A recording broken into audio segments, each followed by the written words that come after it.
Hello guys, welcome to my Junoon JEE channel. आज हम start करेंगे ऑर्गेनिक कंप्लीट 45 डे कोर्स। तो आज डे 1 हमारा है। तो H2 प्लस हम रिएक्शन बताते हैं शुरू से। H2 plus O2 hydrogen plus oxygen का रिएक्शन कराएंगे तो H2O मिलेगा हमें पानी। जो O ग्रुप 16 का रिएक्शन है, ग्रुप 16 के ऑक्सीजन है। तो और फिर H2 प्लस X2 मतलब हाइड्रोजन का हैलोजन से रिएक्शन कराएंगे तो H2X मिलेगा, जो ग्रुप 17 का हैलोजन है। SO2 प्लस Cl2 का कराएंगे तो SO2 Cl2। और इन तीनों रिएक्शन को हम कहते हैं कॉम्बिनेशन रिएक्शन। जो दो रिएक्शन मिलकर एक रिएक्शन बने उसे हम कॉम्बिनेशन रिएक्शन कहते हैं। रही बात ग्रुप 16 की रिएक्शन की बात करें तो ये कॉन्टैक्ट्स प्रोसेस रिएक्शन होता है, जो H2SO4 होता है। जैसे सल्फाइड और है, तो सल्फाइड और हम लेते हैं तो ZnS प्लस O2 का हम रोस्टिंग कराएंगे तो ZnO प्लस SO2 बने मिलेगा हमें।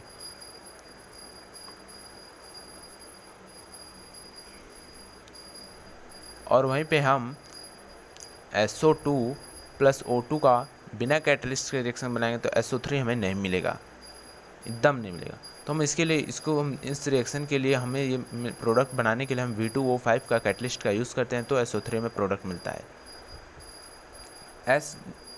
इसका फिगर बनेगा S double bond O 3 double bond SO3। इसमें लोन पेयर 0 होगा, 6 बॉन्ड था SO3 में। तो इसके जब तो इसमें 1 2 3 सिग्मा बॉन्ड है। 3 सिग्मा बॉन्ड 0 लोन पेयर होता है तो sp2 होता है। हाइब्रिडाइजेशन हमें निकालने के लिए सिग्मा प्लस लोन पेयर हमें पता है, तो हाइब्रिडाइजेशन आसानी से निकल सकता है। वो भी हम बताएंगे कि आगे डे में बताएंगे कैसे निकाल लेते हैं।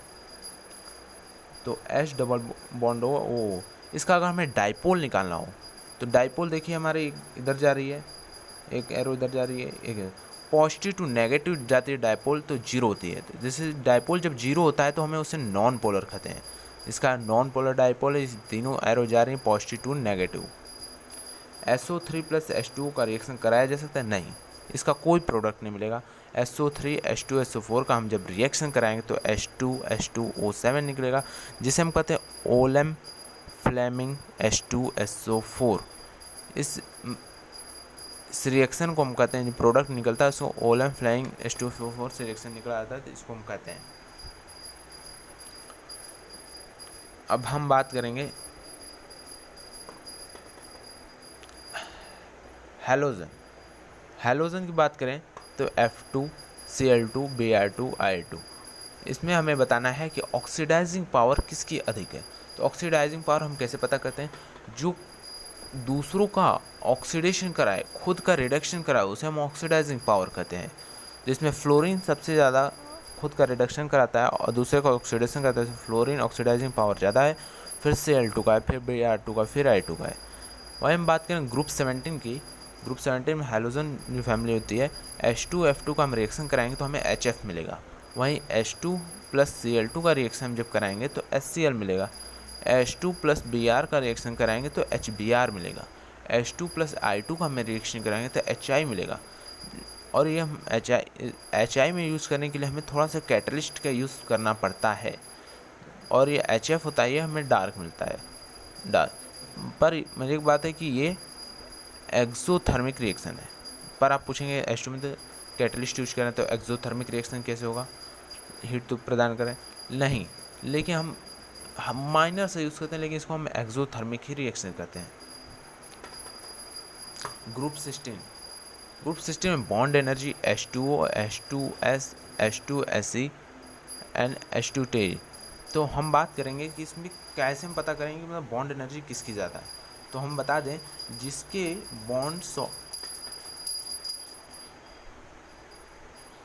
जिसकी स्मॉलेस्ट शॉर्टेस्ट बॉन्ड हो तो उसे हम मतलब स्मॉलेस्ट शॉर्टेस्ट बॉन्ड मतलब बनाए, जैसे बॉन्ड शॉर्टेस्ट हो तो हम उसे कहते हैं, उसकी बॉन्ड एनर्जी ज़्यादा होती है। तो हाइड्रोजन और ऑक्सीजन में सबसे स्मॉलेस्ट बॉन्ड है, इस शॉर्टेस्ट बॉन्ड से स्ट्रॉन्ग बॉन्ड है, तो ये हमें इसकी बॉन्ड एनर्जी ज़्यादा होगी।